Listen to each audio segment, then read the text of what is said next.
Ladies and gentlemen,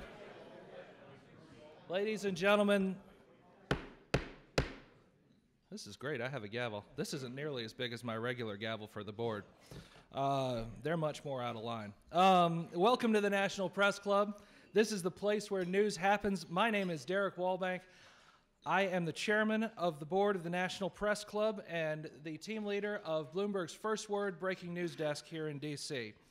Before we begin, I'd like to ask you to please silence all cell phones. If you're on Twitter, we encourage you to tweet during the program and use the hashtag NPCLive. For our C-SPAN and public radio audiences, please be aware that in the audience today are members of the general public, so any applause or reaction you might hear, not necessarily those of the working press. Now, I'd like to introduce our head table, and please hold your applause until all have been introduced. Find my notes here. All right, starting on my left, Jim Noon, commander of the American Legion Post 20 here at the National Press Club. What part of hold your applause? Miss Megan Wilkie, the daughter of Secretary Wilkie. The Honorable Jim Byrne, Acting Deputy Secretary of Veterans Affairs. Bill Lord, a Vietnam veteran, author, and NPC Headliners team member. The Honorable Elizabeth Dole, former U.S. Senator, Secretary of Transportation under President Reagan, Secretary of Labor under President George H.W. Bush, founder of the Dole Foundation for Military Families.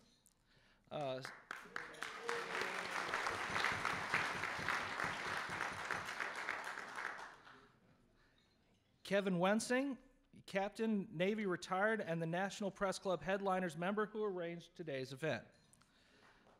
Skipping over the secretary for a second, Josh Rogan, columnist for the Global Opinion section of the Washington Post. Ms. Pamela Powers, Chief of Staff to the Secretary of Veterans Affairs.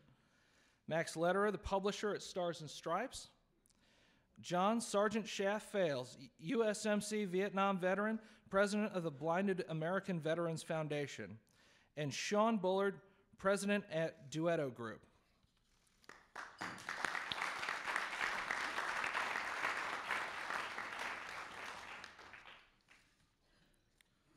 right.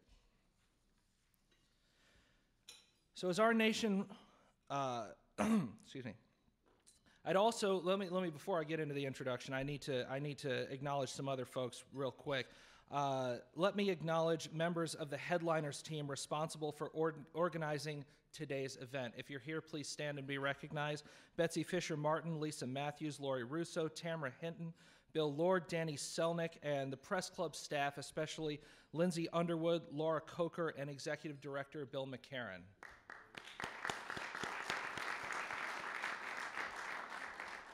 I also want to say a special thank you to the members of American Legion Post 20, which is based right here at the National Press Club. We are so proud to have them based here. Thank you so much for coming today.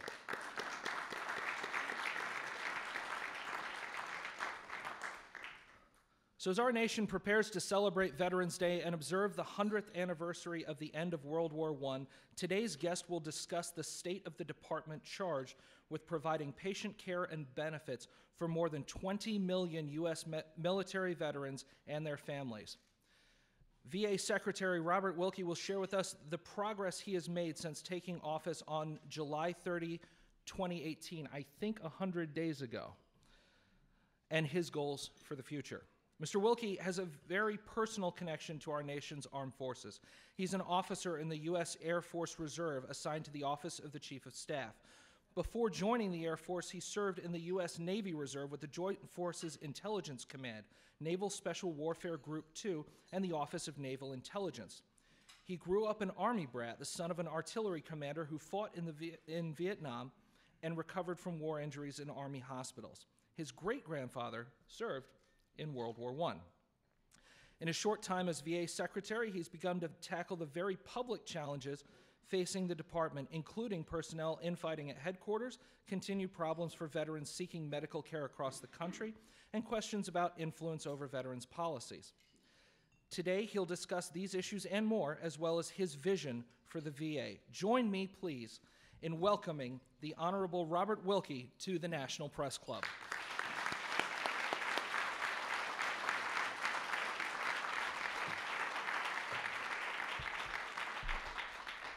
Well, thank you, Derek.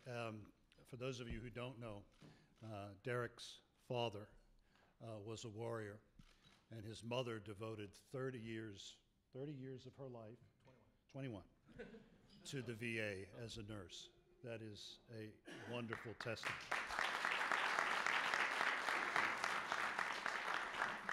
I also want to acknowledge someone that who you've already cheered, and that is Senator Dole from my home state of North Carolina.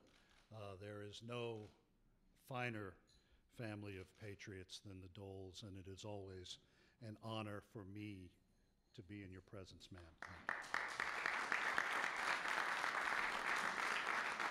So I have to tell the members of the press I finally made it to the press club. Winston Churchill, when he came to the Congress to deliver his first address to the joint session after we had declared war on Japan and Germany had declared war on us, he pulled Speaker Rayburn aside and he said, "Mr. Speaker, my mother was American and my father was English. If it had been the other way around, I would have made it here on my own accord." I think I started, as many of you in the press did. I was a high school newspaper editor, spending hours cutting out column inches on boards. But I did keep at my desk in my high school in Fayetteville, North Carolina, a dog-eared copy of Dan Rather's book, The Camera Never Blinks, and the collected broadcasts of Edward R. Murrow, put together by probably the greatest American raconteur of the 20th century, the great Bennett Cerf, the founder of Random House. And in my upbringing, I wanted to be one of Murrow's boys. Cronkite, Severide, Richard C. Hotlett, and make true what Cronkite said, that the members of this profession are on the front lines of history. So it is an honor for me to be here. Some of you have heard me speak before, and I've said that I have been privileged to see this military life from many angles. As a dependent, as the son of a gravely wounded combat soldier, as an officer, and as a senior leader in the Pentagon. I've spent my entire life watching those who have borne the battle, and I have tragically seen this business through the eyes of classmates and friends at Fort Sill and Fort Bragg, whose fathers did not come back from Vietnam. And it is those experiences as to why I am humbled and proud to be part of the VA team. And given that background, it may seem a little odd for somebody like me to constantly contemplate the meaning of service and what it means to be a veteran. I had the great privilege when I started off in this business to get to know a fellow named Ned Beach, Captain, United States Navy. You all know him as the author of Run Silent, Run Deep. For many years, he was President Eisenhower's naval aide before he ran the Senate Armed Services Committee staff for many years on Capitol Hill. And he told me about a story from General Eisenhower's first year as president. He had thought to scrap the presidential yacht Williamsburg because he thought that it was an extravagance unworthy of a democracy at war. But the one person whose orders the general could not countermand, Mamie, said no. Take it out, but only take warriors on it. So the first time he took it out, there were 40 Korean War soldiers, some missing limbs and others horribly disfigured. And you know the Washington kabuki dance. As soon as the president arrived at the pier, the Secret Service launched to separate the president from his troops. And as only a five-star general of the Army could do, Eisenhower yelled, "Halt, get behind me. I know these men." And he walked up on the deck of that ship, and he asked those who could to stand at attention. And when he addressed them, he said, "You have one charge from me. You never put away your uniform. You live to remind your fellow citizens every day that the cost of freedom is never free and they sleep soundly at night because of your sacrifices. I can think of no better way to describe the mission of the Department of Veterans Affairs than to say that we exist to provide America's veterans with the means to remind their fellow citizens why they sleep soundly at night. And that is why it is such an honor for me to be part of that team.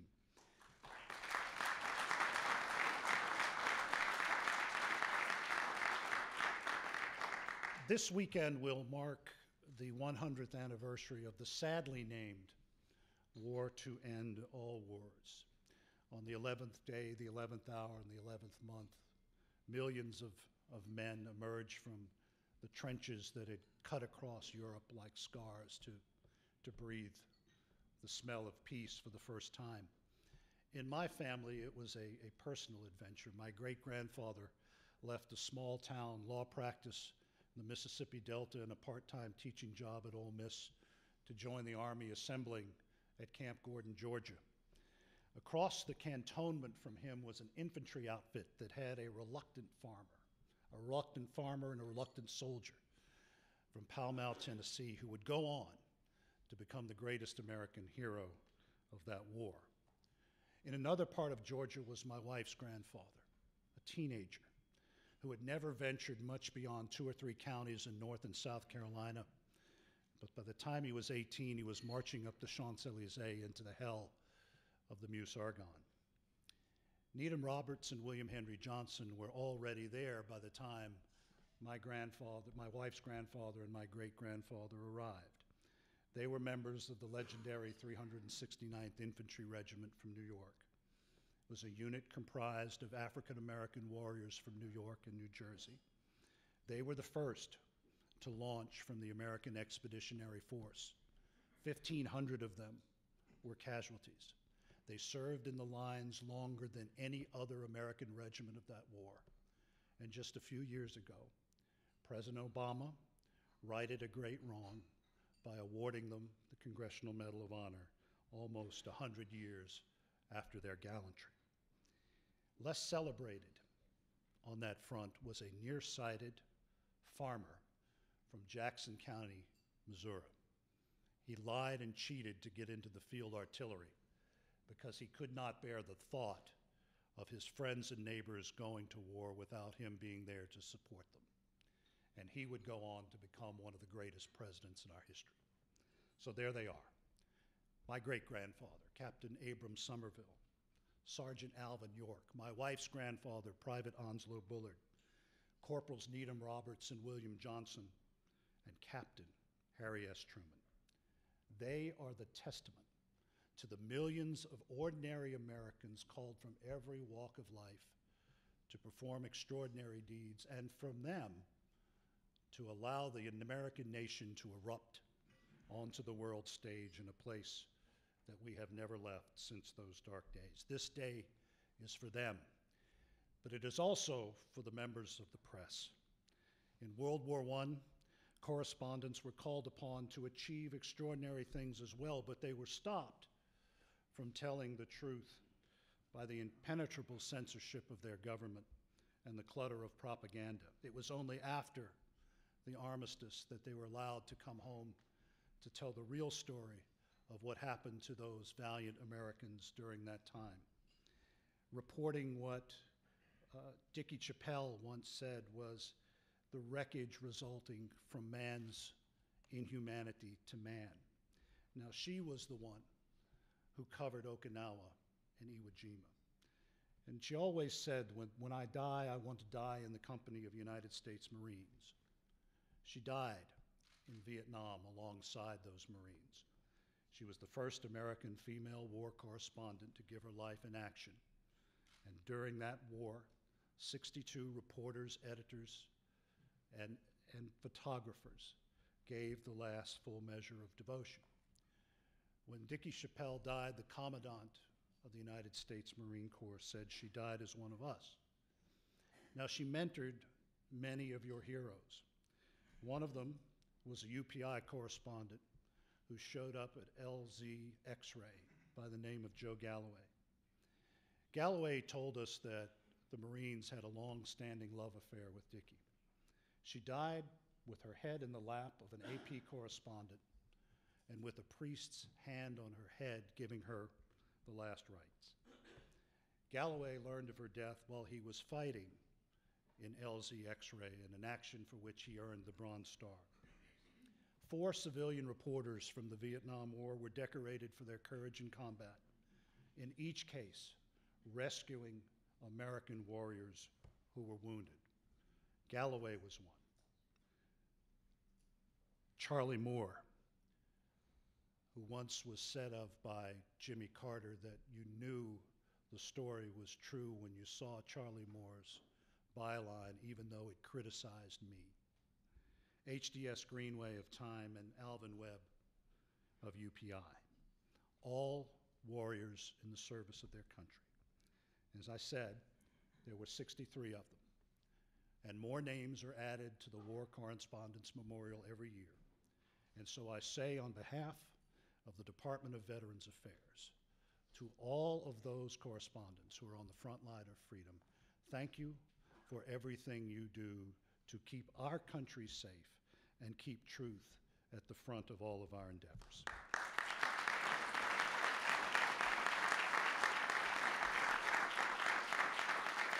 So let me now turn to the state of the Department of Veterans Affairs. As has been said, I have been at VA for 100 days. And as I said under oath to the Senate Veterans Affairs Committee, the state of VA is better. It is better because of the bipartisan consensus in this town that the one department that should be above partisan rancor, other than the Department of Defense, is the Department of Veterans Affairs. It is better because of the devotion of 370,000 Americans who have chosen to give their lives to the service of veterans, and as such are committed to the mission that I believe is the most noble in the federal government. And it is better because we have a more experienced team in place, all with military experience, all who speak the language of service. And I will say, and it's a bit self-indulgent, that I do believe, as I have testified in Congress, that the turmoil of the first half of this year at the Department of Veterans Affairs is over.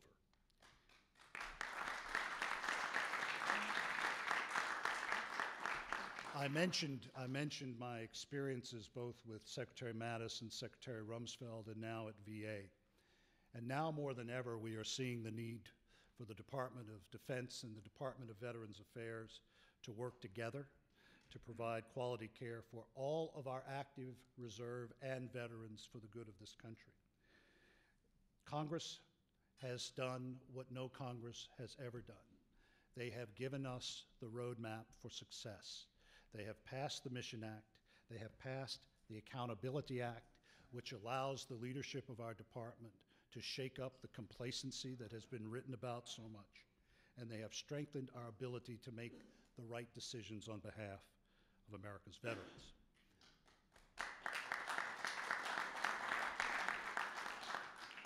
Over the past 100 days, I have been in 19 VA medical centers everywhere from Anchorage to Orlando to Las Vegas to Boston. I have visited our Veterans Treatment Centers, a Veterans Treatment Court in Baltimore. I have talked with our VSO small clubs across the country, and I have been amazed at the dedication and the fervor for which Americans think of veterans. But it was apparent to me in those travels that the face of the American veteran is changing at a pace that we have not realized. For the first time since the fall of Saigon in 1975, more than half of our veterans are under the age of 65. They are computer savvy, they expect quick service, and they expect that service to be given them closer to home.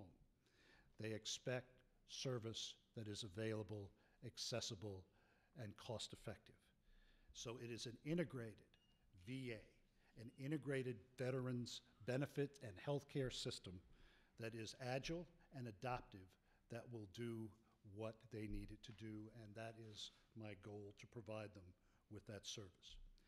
I have said on many of my trips that I have seen wonderful examples of VA accomplishments that deserve more attention than they normally get. Not enough veterans or the American people know that the VA care system continues to outperform the private sector in the quality of care and patient care that we give to America's warriors. We are at the cutting edge of medical technology, rehabilitative services, prosthetics, traumatic brain injury, spinal cord treatment, opioid management, mental health care, telehealth, and community care.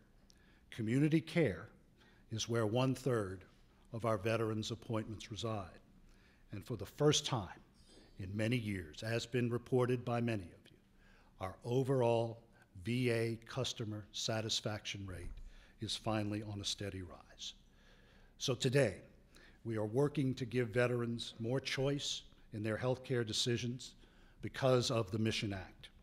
We're increasing accountability and protecting whistleblowers with the Whistleblower Act. We are improving transparency. VA is the first hospital system in this country to post wait times, opioid prescription rates, accountability settlements, and more importantly, chief executive travel. We're adopting the same electronic healthcare record as the DoD so that there is finally a seamless transition from active and reserve service into the Department of Veterans Affairs. I will tell you from a personal note why that is important. My father was gravely wounded in Vietnam. After 3 years of recovery, he returned to the 82nd Airborne Division. After 30 years in the service, he retired. But after a lifetime of physical punishment, he came out of the service needing 2 new knees, 2 new hips, had a bad back, and had lead in his body left over from the invasion of Cambodia. For the rest of my father's life, he carried around an 800-page paper record. If it is anything to do with me and to the team that I am proud to lead, those warriors will no longer have that burden, and we will finally have an interoperable medical record for them to carry forth for their benefit.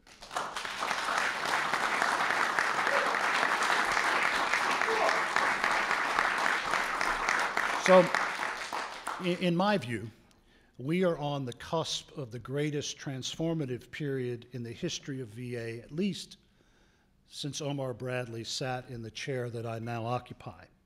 And when people come up to me and say, with a scowl or a look of amazement, why did you take VA, and aren't the problems intractable? I think about General Bradley. Think about this. 8 weeks after he became the head of the Veterans Administration, 11 million Americans demobilized. Omar Bradley had to create a system to take care of not only those who had survived World War I, but 11 million Americans who were coming off of the active rolls, coming home, needing a place for their medical care, needing a place to implement the GI Bill, and he did it without computers. He did it with carbon paper and a telephone, and that is why I am so honored to be part of an organization that he created, and that is why no problem is insurmountable today.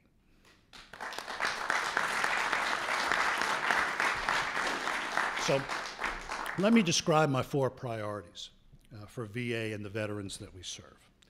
My number 1 priority is customer service. First, not necessarily in the way that you think of it, customer service within the VA, cutting across compartments and cross-pollinating ideas and people so there's no longer homesteading in one office.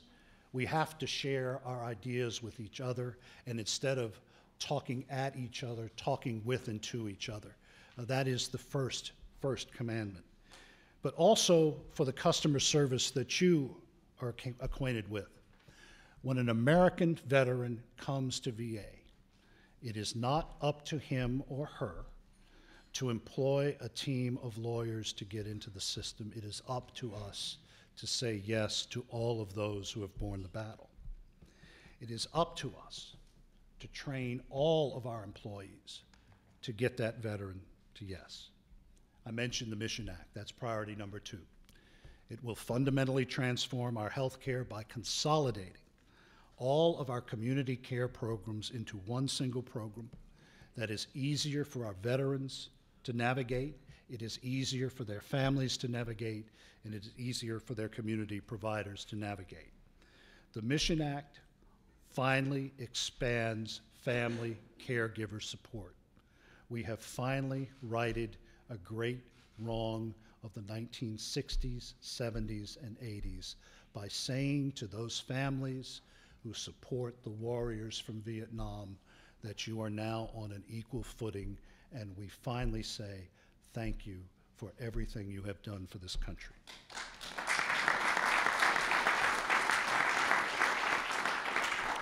So I mentioned the electronic health record, and it is more than providing just an iterative history of a veteran's health. It is about automating our disability claims and payment claim system, connecting VA to DoD, and more importantly, connecting VA to the private sector. So for the first time, when someone who visits the VA facilities in my hometown of Fayetteville, North Carolina, goes out to a private pharmacy or community hospital, that pharmacy, that community hospital will be able to augment that veteran's health care record. So we at VA do 2 things. We remain as the central node in all of our veterans' health, but we have a complete picture of what that veteran is experiencing and what we need to do to help him. The other part of that I insisted when I approved this as the acting secretary was to find a way to allow VA to address the opioid epidemic. We are doing miracles. Our opioid prescription rate is down 51%. We have launched into the world of alternative therapies.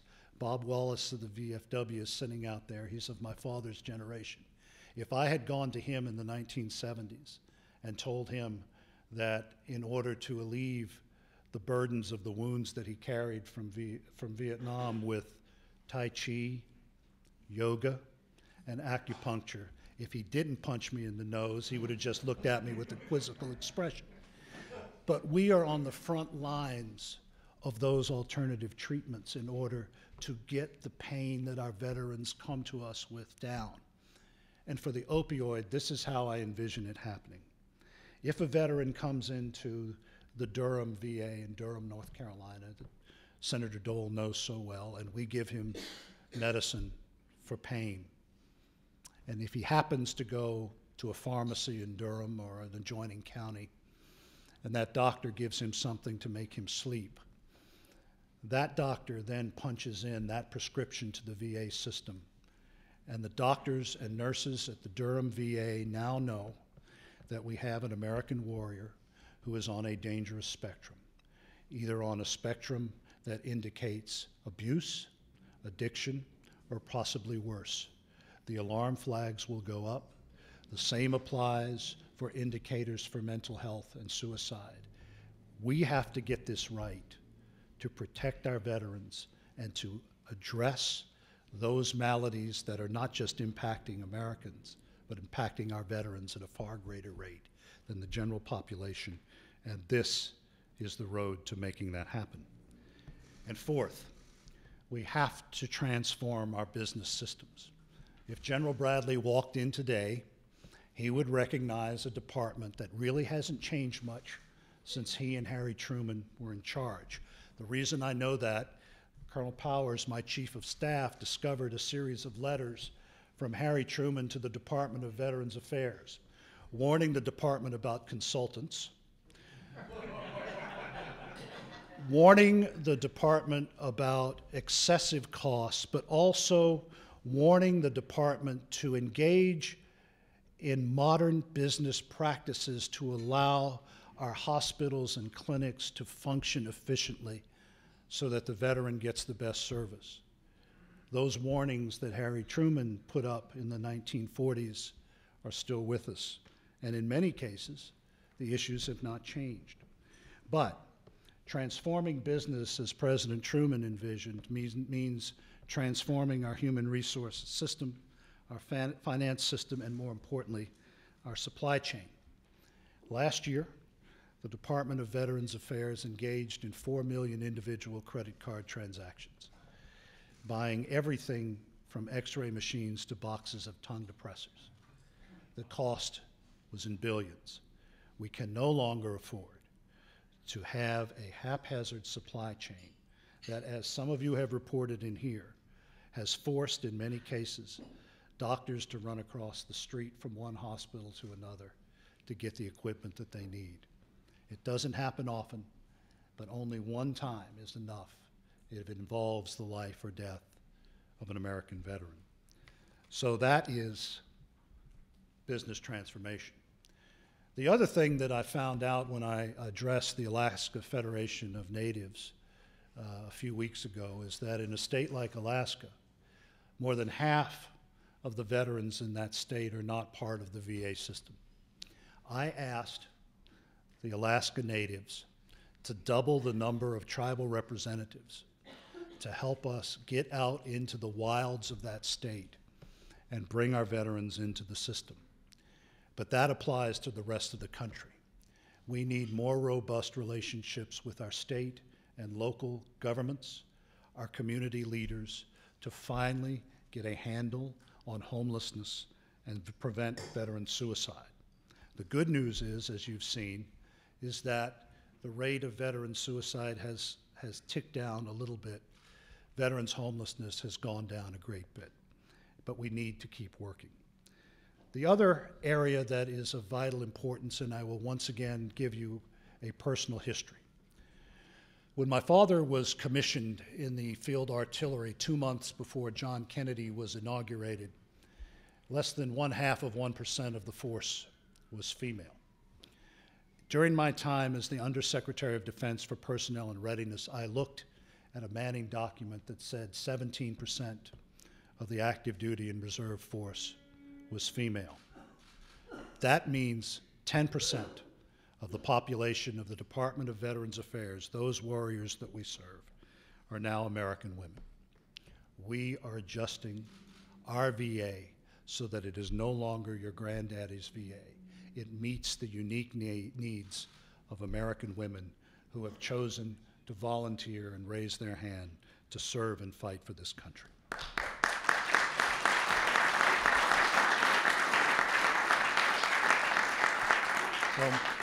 I have, in my short time, learned many things about VA that I did not know, and I would be remiss if I did not mention the response of this department to the hurricanes that impacted my southeast, Florence and Michael.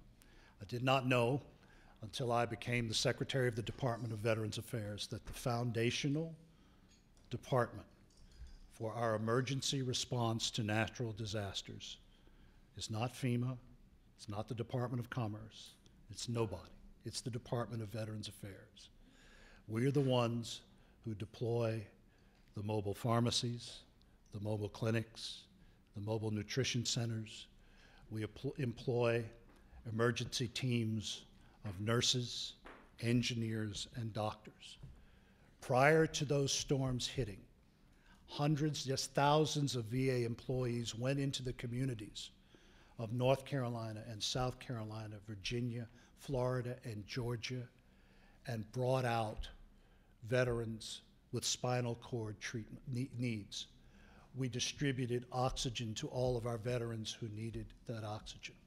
We made sure that dialysis was up to date and ready.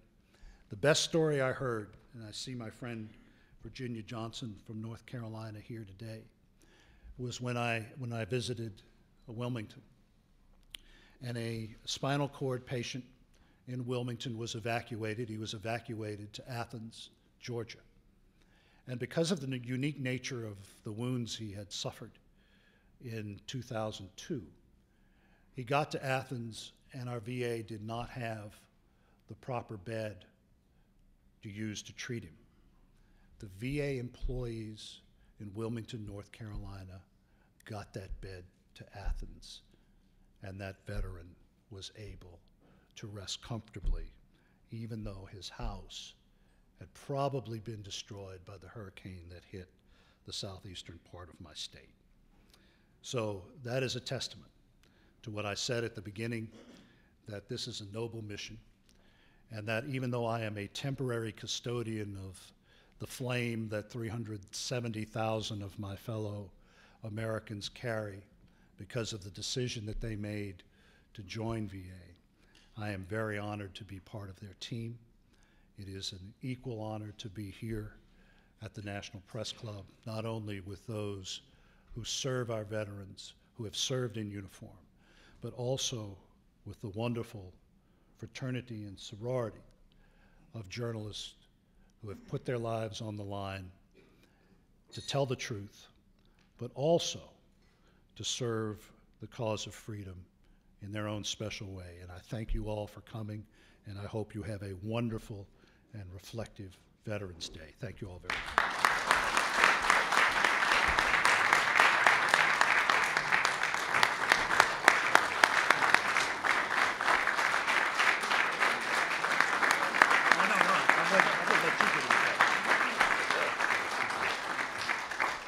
Mr. Secretary, thank you so much. That's going to move us into the question and answer part of this program.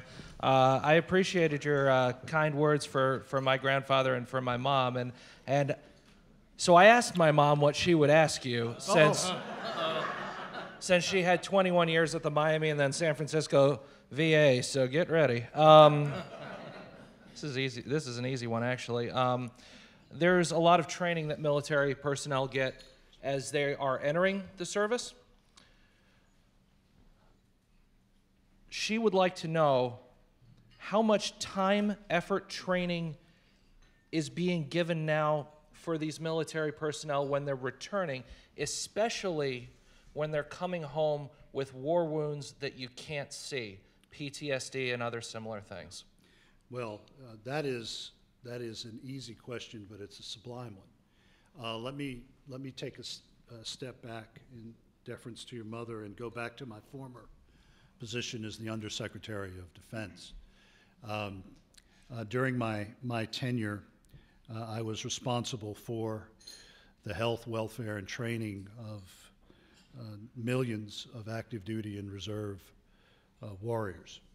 One of the things that we were able to implement is the screening, training our people in the warning signs that exist for things like PTSD, TBI. We educate our warriors now on how to protect themselves, but also to recognize the signs. But there's another part of your mother's question that General Mattis and I think we need to do more with. I mentioned General Bradley. General Bradley's goal when he was head of VA was to capture as many nurses, doctors, and medics, many of whom, as some of you know, probably have more surgical experience than doctors coming out of our most prestigious medical schools, and grab them and put them into VA.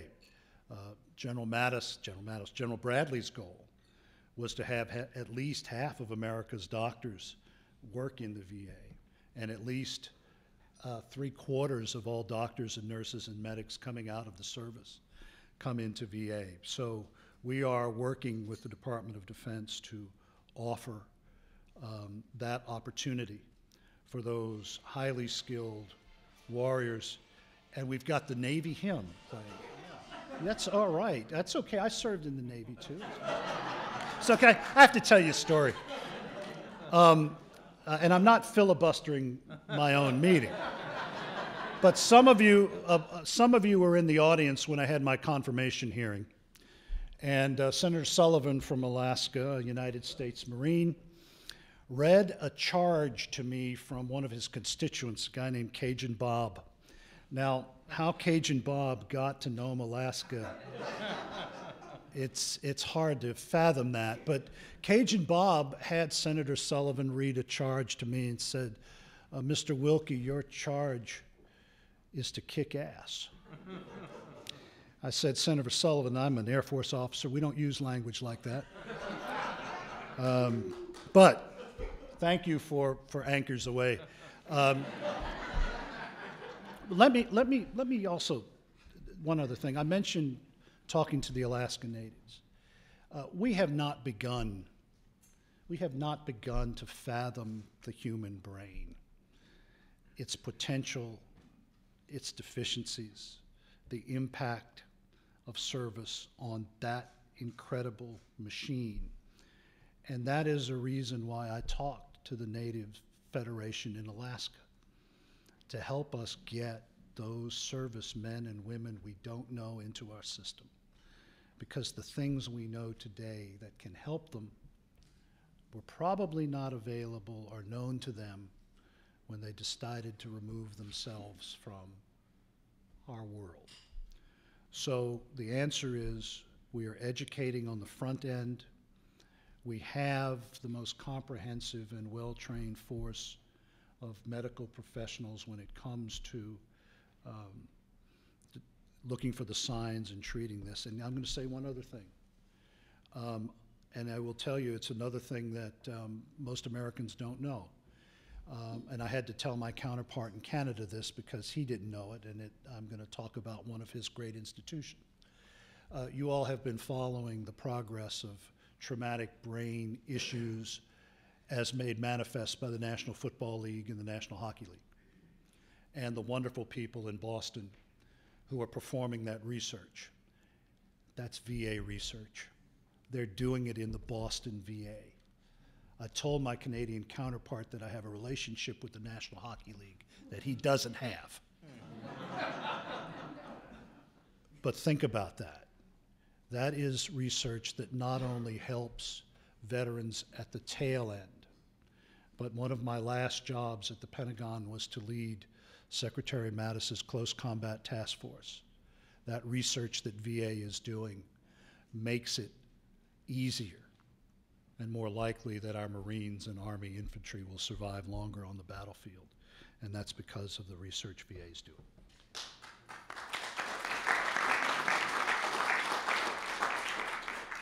Now, the VA is working with its largest budget ever right now, more than $200 billion, but there's been talk of possible requests for budget cuts next year. Have you been asked to do a 5% budget cut? I have been asked to offer ideas. What are your ideas? I can't tell you. Why not? Because I haven't presented them to the president yet. Can you give us a sketch of what some of the things you might... No. No, I can't. But I have a lot of ways to phrase that question, you have sir. a lot of ways to press it. Look, I'm not gonna gild the lily. You all know what the budget process is like. I will present the case for the Department of Veterans Affairs, and as many of you know, in the last campaign, presidential campaign, the president committed everything he had to making sure that the Department of Veterans Affairs was the most robust it has ever been. Regardless of what comes out of a budget process that begins with ideas at OMB and ends with people like Richard Shelby on Capitol Hill, I am convinced that the veterans budget, by the time it gets through both chambers of commerce, will replace this last veterans budget as the largest in our history. So you think even if you offer up suggested budget cuts, you think you'll walk out of the next budget process with more money? Oh, I think you can address that question to Senator Shelby. And let me tack on there. You're obviously going to be walking into Congress that has Democrats in charge of gavels. Questions might be different there. Requests for oversight might be different there. How's your job going to change? I've been through this before, and Virginia Johnson from the USO was there with me when the Department of Defense and Secretary Gates saw the Congress change hands. I believe in transparency. I believe in oversight. I was raised in the United States Senate. I take Article 1 seriously. There's a reason that people a heck of a lot smarter than me made it the first article of the Constitution, because that's where the primacy of our government rests. I expect to answer more questions. I have now a 100-day record to defend, and I will defend it. But let me go back to what I said earlier. Veterans issues, veterans care is not partisan. At the end of the day, it doesn't matter where you come from, what side of the aisle. We're all, and I'm not gilding the lily. It's all designed to make veterans better. If I have to camp out on Capitol Hill for a lengthy time, that's fine. We have a good story to tell. Again, we have new management. I cannot speak, nor will I speak, for what happened before me. I still see some articles in newspapers that were written as if the prior management was still in charge. Well, that's not fair to the new team, but that's politics in this town. I get it. But I am ready to work, and I think my record, I'll just say something that is self-indulgent. In this climate, I got 86 votes at confirmation. I would have had 5 more, but 5 Republican senators were caught on a plane in Chicago. So I think that is evidence of the bipartisan spirit that I've always tried to carry forward, both in the Defense Department and now at VA. Let me give you an opportunity to draw a pretty clear line between your current management and the previous one. You obviously have one member of Mar-a-Lago who has significant opinions about the VA. Have you talked to any others? Well, I will tell you what I said under oath. And I had, look, first of all, I talk to anybody who wants to talk about veterans, all walks of life. I went to the wilds of Alaska before the snow hit on one of my first trips. I was in the homeless shelter deep in the city of New Orleans a week ago. So I put anyone who wants to talk about veterans on the same plane. With the issue that you have mentioned, as I said under oath, I had one meeting with people I'd been told in my first week as acting that had a strong interest, had a close relationship with Dr. Shulkin, communicated with him regularly. I was down at the West Palm Beach VA. I said I would hop over.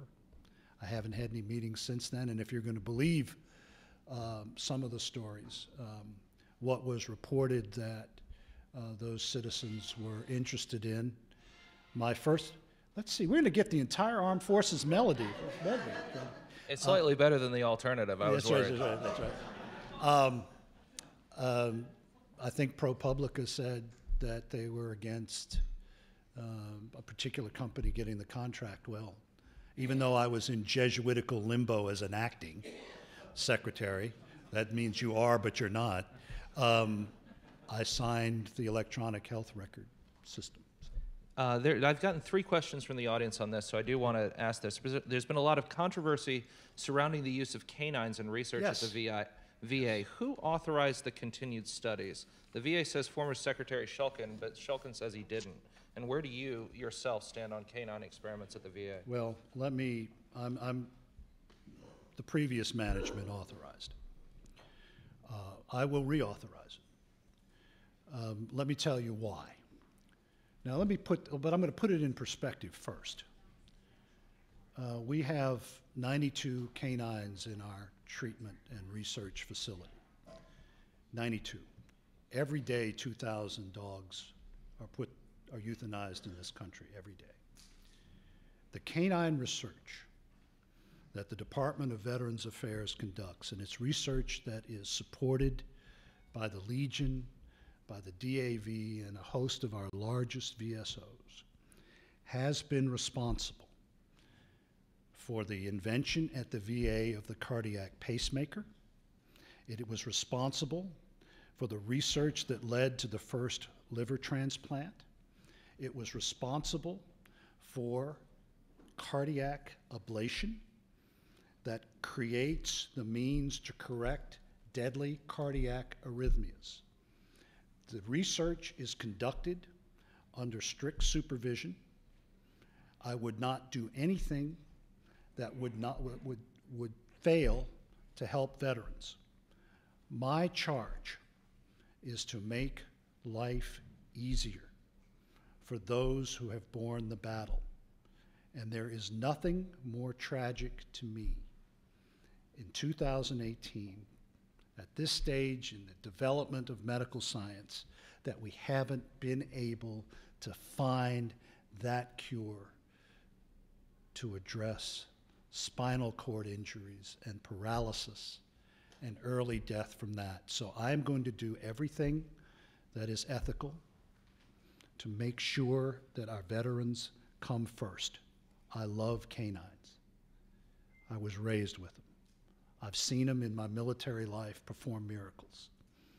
But we have an opportunity to change the lives of men and women who have been terribly hurt. And until somebody tells me that that research does not help in that outcome, then I'll continue. You mentioned several alternative therapies that you were looking at exploring in the VA. Medical marijuana, one of them. Would you be okay with VA benefits going for medical marijuana? Marijuana is against federal law. If that changed, would you be okay with it? Well, if it changes and we find medical proof that it helps, I will look at any. I just mentioned canines. If something is legal, and I'll contrast it. We conduct canine experiments under legal regimens and under ethical standards. If the laws change and there's medical evidence there, of course we look at that. But the law is pretty clear at the federal level. You were also talking about some technical upgrades you're hoping to do at VA. There are some technical problems with the implementation of the Forever GI Bill that resulted in payment delays for student veterans. I'm curious, A, when that problem's going to be fixed, and B, if there were problems like that with that sort of thing, how do you then go forward with additional technological upgrades? Well, I will tell you that the payments are flowing, and I'll get to the IT issue second. The payments are flowing. The calculations that were made for this year, and it involved the cost of what we call the basic housing allowance, increased the housing allowance by 0.5%. So for those of you who don't know, if you're on the GI Bill, you are given a monthly check that corresponds with the check that an E5 gets on active duty, an E5 who's married with 2 children. So we weren't able, and it was long before I came, but we weren't able to make that 0.5% change, which tells you how old our IT systems are. So Americans are being paid at the 2017 level. They're getting paid that stipend with less than that, without that 0.5% increase. I know of only one veteran reported to us by our friends at the American Legion who was forced to move into his parents' house because of the problem with the checks. No one has left school. We have had incredible cooperation from all of our colleges and universities. The one thing that we've done that is not in the question, so I'll add it, is that the problem of pay for the profit colleges, those colleges that have failed, we are restoring in this system all of the benefits that our veterans lost when those particular institutions went under. That is the only fair and right thing to do. I had a meeting yesterday on the IT system. I hope it is ready early next year, but the checks will still continue to go out. And I say to anyone, if you know of any veteran who is not getting the check or has been threatened with eviction, or there is some college out there who is upset, even though I have not heard that yet, and I've talked to a lot of them. I was just in Mississippi, I'm going to South Carolina, I was up in Alaska, and I've talked to colleges all over the country. They've had no problem. But it is one of those things we have to fix. And I will also say, since I mentioned my predecessor, he did tell the Congress during his hearing on this issue that with a 50-year-old, I think it's 50 years old, system that we are in the process of changing, there was probably going to be a problem with implementing it, but we're working it. Now, we've only got about 5 minutes left, so I'm going to have to go quick here. Okay. And any filibusters will be met by the hardest of possible questions, so fair warning. I wanted to know, is the VA going to recommend to Congress to change the law and allow the VA to negotiate drug prices with industry? Oh, I'm going to tell you that I don't know enough about that in 100 days to give you an answer. My job right now has been to calm the waters, to get out and talk to as many VA employees and veterans as I can. I'm going to give you an honest answer. I really haven't thought about that. I have another question from the audience. That was a hard one, too. Well, I've got a harder one. President Trump told reporters this morning as he was leaving for his trip to Europe about the shooter in California. He said he was a mentally ill person who had saw some pretty bad things and may have had PTSD. Your reaction to the president's comments? Well, I haven't seen them. I will tell you on a factual basis that the veteran in question was not in the VA system.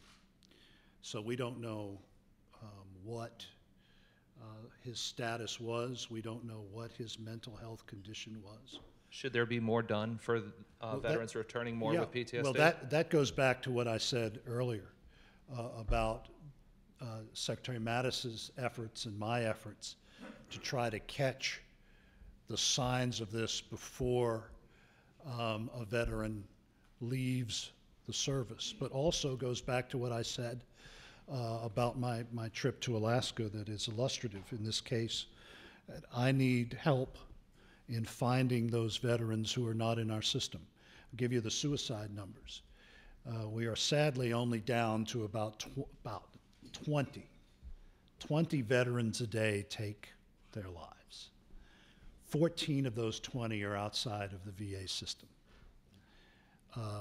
The PTSD issues are just like those. We have to get those people into our system. So again, I don't know what was happening with that person out in Ventura. Mr. Secretary, we have just 2 minutes left, so I'm going to wrap up here. Before I give the final question, I'd like to remind our audience of some upcoming events at the club. You're more than welcome to stop by and hang out. We have a Newsmaker event November 13th on NASA's 25-year plan for humans to inhabit Mars. On November 13th, a Headliners book event with Joanna Breyer. On November 15th, a Newsmaker event on impeachment, indictment, and the 25th Amendment. You don't have to show up for that one. And on November 15th, a Headliners book event with the legendary Marvin Kalb. And Mr. Secretary, the tradition we have here at the National Press Club is to present our speakers with a gift that falls well under your gift limits. Don't worry about it at all. Our traditional National Press Club mug. Yes. Didn't you give more in the 70s and 80s? There's strict gift limits. What can I do? This isn't my rule, sir. Peter O'Toole got all sorts of stuff when he came here back. Well, if you come back, we'll give you another one.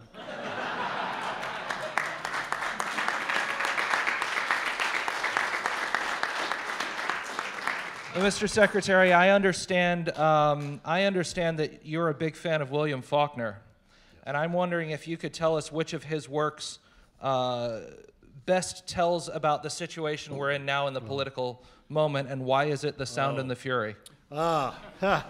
Because it's Intruder in the Dust, that's why. Let me do really fast. I was a guest at Roanoke at Oxford last Friday. Roanoke is the home of William Faulkner. Faulkner had a very long relationship with members of my family, and that's why I was invited. And if you have not, I would like for you all to take a minute, and you can do it online, and listen to, I think, one of the greatest speeches to have been given in the Western world in the last 70 years, and that was Faulkner's acceptance of the Nobel Prize for Literature in 1950. And even though he was speaking to journalists and writers, I will say at Arlington when I conclude my remarks on Sunday that I really believe he was speaking to the heart of a soldier when he said that a life's work spent in the agony and sweat of the human spirit, not for glory, but to make out of that material of the human spirit something which was not there before. He must teach himself that the basest of things is to be afraid, and teaching himself that, forget it forever, leaving no room for anything but the old verities and truths of the heart, the old universal truths lacking which any story is ephemeral and doomed. Love and honor, pride and compassion and sacrifice. Until he relearns these things, he will write as though he stood and watched the end of man. But no matter what the soldier sees, no matter how terrible, it is the soldier who declines to accept the end of man. It is the soldier who endures, and that's why it's an honor for me to be part of the VA team, and I thank the National Press Club very much. Secretary Wilkie, thank you so much. We are adjourned.